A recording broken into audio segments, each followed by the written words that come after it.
I would like now to ask Dr. Darko Znaor for his presentation.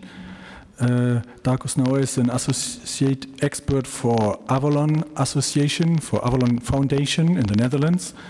And he is also an experienced international expert with projects and references in 26 countries.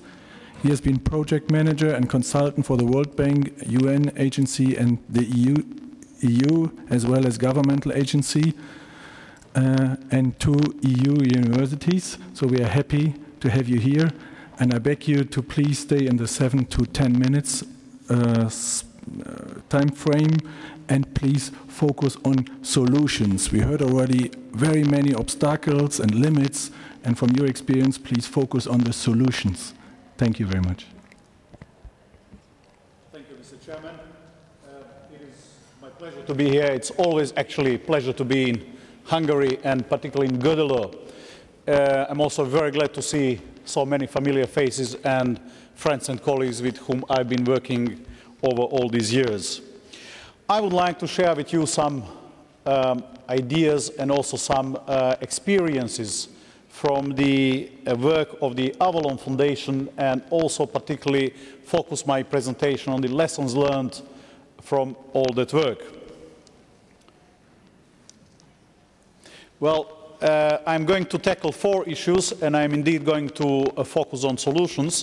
First, let me take liberty to make just a very brief introduction about the Avalon, then a concept and a movement, and I'll end up with some lessons learned and also proposals for the way forward.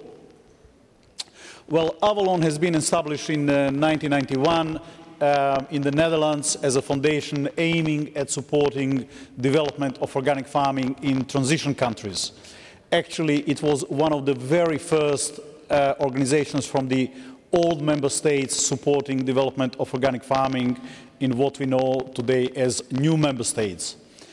So far we have implemented more than 80 projects in more than 30 countries, and actually including all new member states. Avalon works at the cutting edge between rural development, agriculture, nature and environment. We have also been instrumental in introducing agri-environment programs and designing them in all new member states, and that has also hopefully contributed to the great success of organic farming and agri-environment in those countries. Currently we run a vast network of about 300 organizations from approximately 30 countries, and we try to inspire, empower and enable, and of course to inform different organizations. Actually our biggest currently running project in a new member state is in Bulgaria. It's a 2.8 million euro project on organic farming, biodiversity and rural tourism. We are also proud to be a part of the history of organic agriculture movement, and actually Avalon has organized in 1993 the first ever held a high-level policy-making conference on organic farming that was attended by a couple of ministers, the deputy ministers, vice ministers, representatives of the UN organizations, etc., etc.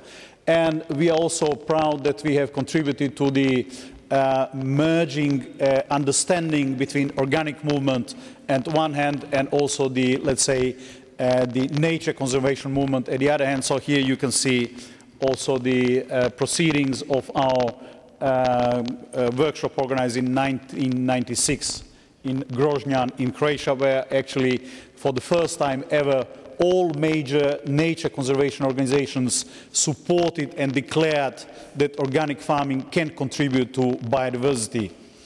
It wasn't really the case earlier. Well, what is the real challenge that we face today as organic advocates and as also people who are part of the organic movement?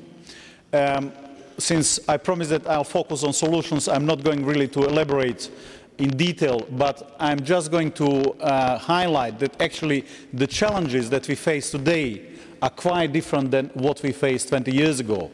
20 years ago, actually, it was more sort of black and white situation. We were sort of good guys, or we believed that were sort of good guys and there were bad guys at the other hand.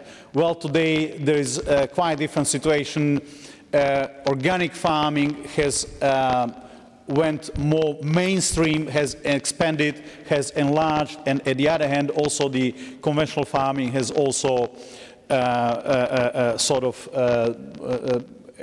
well, did some efforts to go a little bit green, a little bit organic, and if you read into all those great stories of the corporate reports, annual reports, you'll see a lot of what we call, of course, greenwashing. So we have to be aware of that as well. Well, the real challenge today is really whether organic farming is a concept and organic farming movement is mature enough and ready to also to cooperate and build alliances with other like-minded organizations. Well, the biggest asset in doing that is that organic farming actually has a lot of things that it can deliver.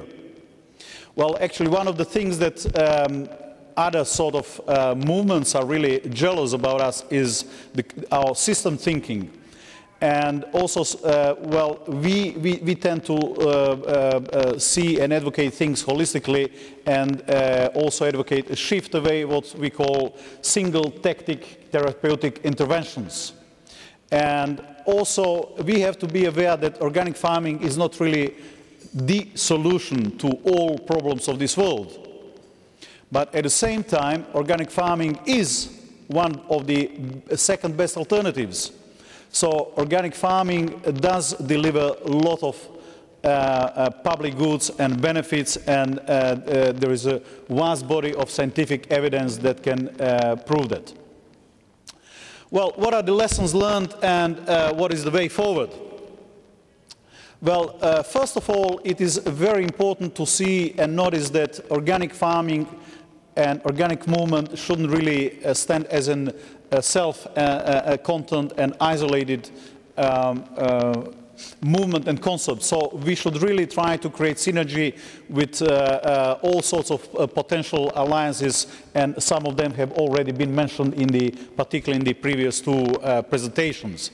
At the same time, we face a great challenge, dear friends.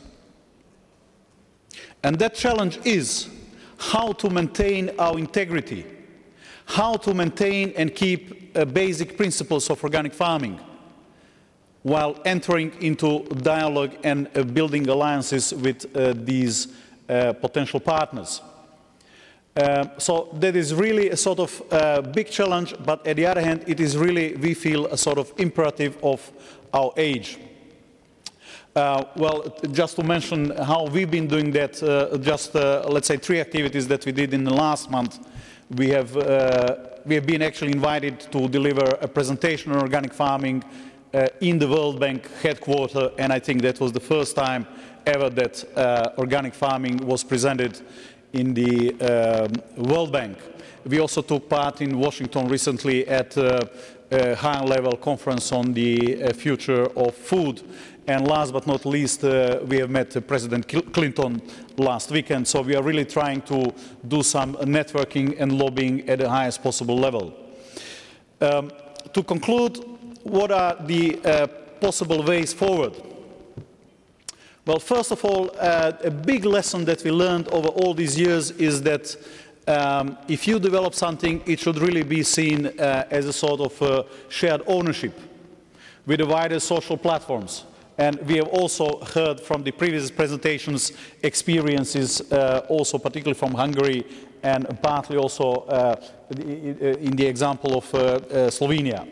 So in the past we have also worked a lot with statistics, research, really trying to persuade people, crusading the message of organic farming, and it didn't work. Well, it didn't work, or sometimes it did work. It didn't work because statistics, facts and figures do not move people. What does move people is really passion and what we call shared ownership. So if something has to be developed further with organic farming, we still see that it is a niche market, like in Slovenia, just few percent, in other countries as well. If you see few percent of the area still being farmed organically in Europe, so there is a considerable improvement, there is a considerable achievement, but we are still talking about few percent, we are still talking about a niche market. So we are also advocating a large-scale conversion to organic farming. We have developed methodology how to assess environmental and economic impacts of large-scale conversion to organic farming.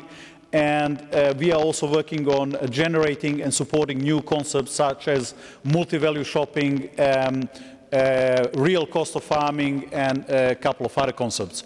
So, well, based on all these experiences, we will be very happy also to serve the organic movement in the years to come. Thank you very much.